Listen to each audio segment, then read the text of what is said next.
signing a bill into law, except it happens automatically once the House of Lords and the House of Commons have agreement on the form of a bill. So there are back channel ways that the monarch does influence political stuff going on in the country.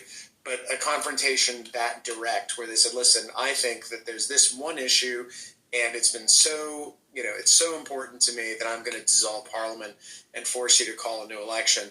I mean, there's a question of whether the king actually has that power. He certainly, no monarch has used it in that way that I can think of in memory. So it would be an interest. I mean, ultimately, 21st century.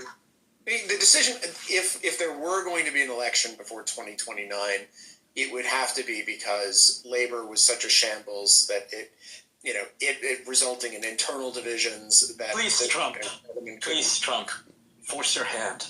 Yeah, I don't know if Trump could do it either. I mean, but you'd have to tear the shit out of Britain, right? Tear the fuck out of it. He could, but I think if you create internal divisions in Labour that result in, for example, Starmer losing a confidence vote among the members of his own party and having to step down, and then you get progressively worse leadership, coming up from the ranks. These are not the people who run the Labour Party are not they're career union people, career bureaucrats. They all are. They're not really, they're not dynamic, they're not particularly interesting, and in my opinion, and I don't like to say stuff like this, but I don't think they're particularly bright. Tony Blair was brilliant, right? He was. Yeah. He was a bad man, but he was brilliant. Amazing. I mean, he wasn't great for the country. He signed the Firearms Amendment Act, which banned pistols, which I wasn't a big fan of. But he was totally a once in a generation type of political talent. Yep. And there's nobody in the Labour Party who really meets that description.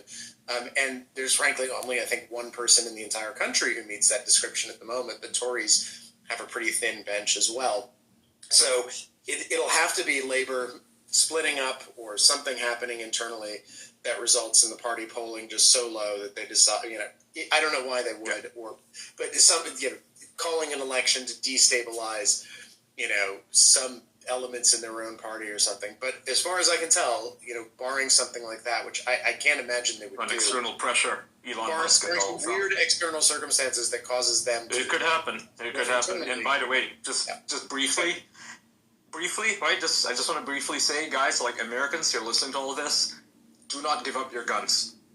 Do not give up your guns. Otherwise, they'll turn to Britain. Okay? I have a recurring nightmare because obviously I'm an American and I lived over there.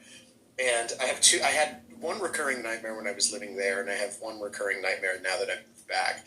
And the recurring nightmare is that I wake up